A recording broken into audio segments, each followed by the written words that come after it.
Monsieur le Président de la République, Monsieur le Premier ministre, cher Kostas, Monsieur le Président du Parlement hellénique, Mesdames et Messieurs les ministres, Mesdames et Messieurs les parlementaires, et si vous me le permettez, chers amis, c'est avec une très grande émotion que je me trouve aujourd'hui devant vous, dans l'enceinte du Parlement hellénique. C'est un lieu qui, pour tous les Français, symbolise la liberté, la démocratie et la grandeur retrouvée de la Grèce. Quelles que soient vos opinions politiques, je voudrais vous dire que je mesure l'honneur qui m'est fait, et surtout l'honneur qui est fait à la France, en me demandant le privilège de m'adresser à vous. Vous savez, Mesdames et Messieurs, lorsque mon grand-père, que j'adorais, a quitté Salonique, qu'il adorait, il était bien jeune et il n'imaginait certainement pas que son petit-fils reviendrait en Grèce quelques décennies plus tard.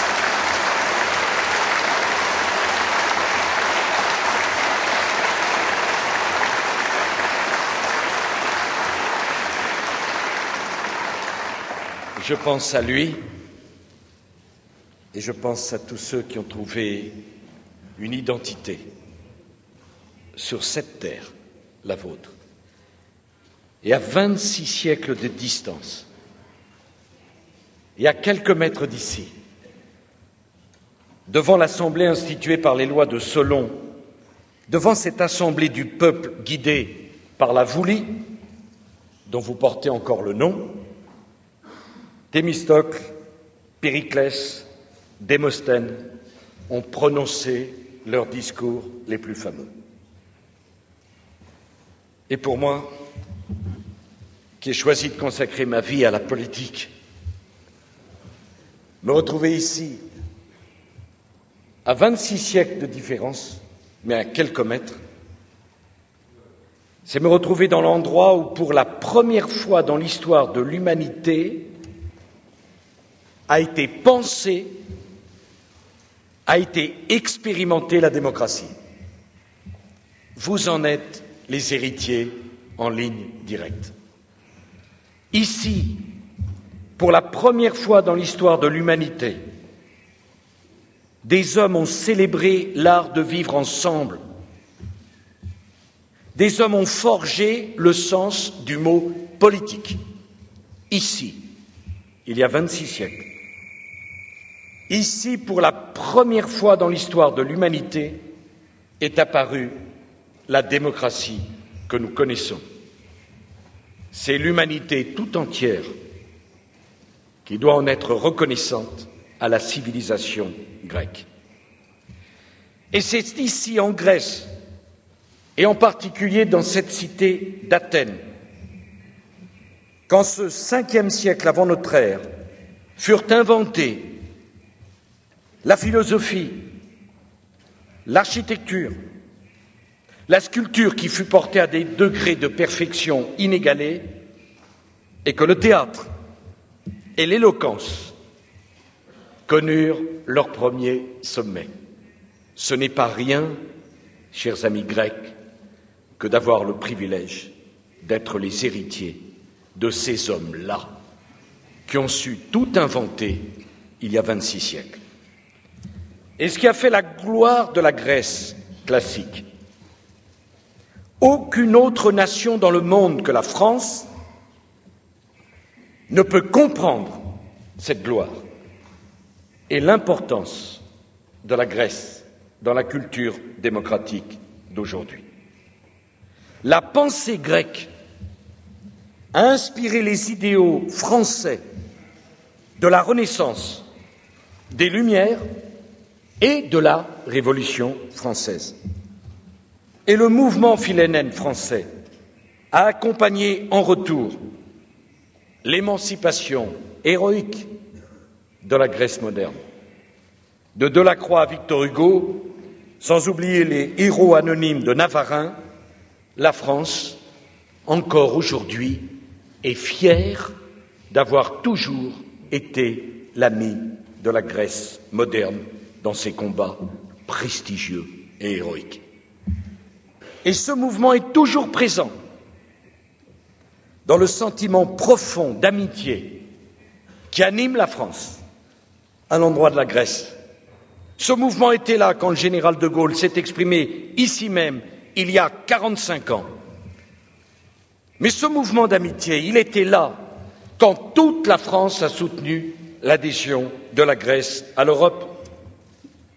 Et ce mouvement, cher Kostas, il était encore là lors du dernier sommet de l'Alliance atlantique à Bucarest, lorsque la France a apporté à la Grèce son fraternel et inconditionnel soutien.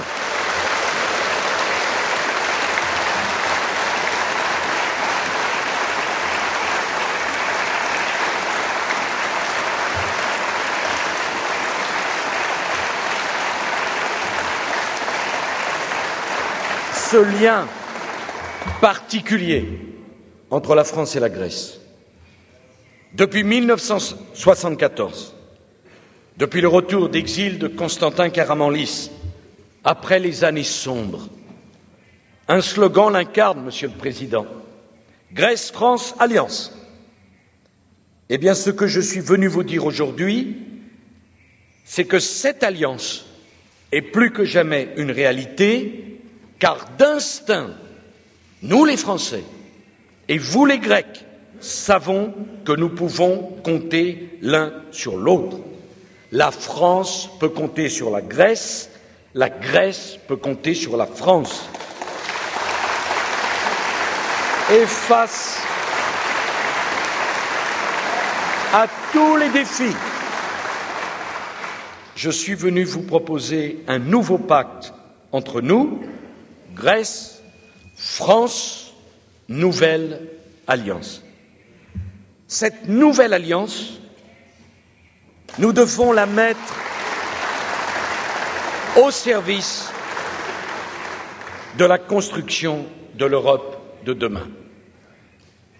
L'Europe, c'est sans doute ce que nos nations ont accompli depuis de plus remarquable au cours des 50 dernières années. L'Europe nous a permis la paix, l'Europe nous a permis une prospérité et l'Europe nous a protégés contre les tentations nationalistes et dans cette région d'Europe, on sait ce que signifient les tentations nationalistes. Ici, en Grèce, on le sait mieux qu'ailleurs.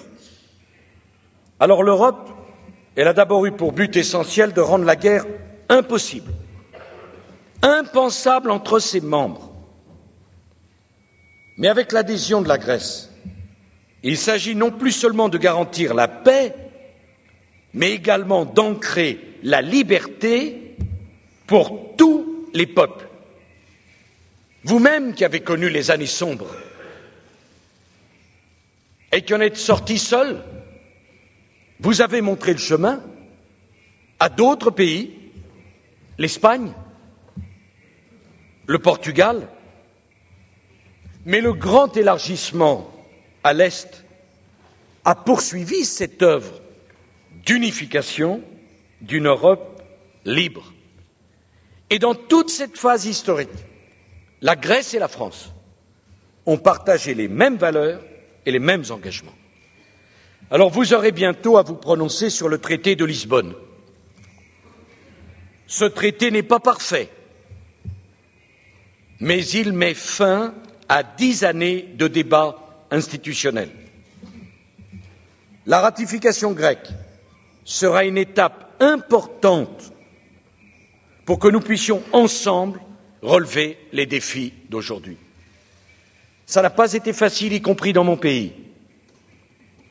Mon pays a voté non au référendum, à 55%. Et pourtant, mon pays est membre fondateur de l'Union européenne.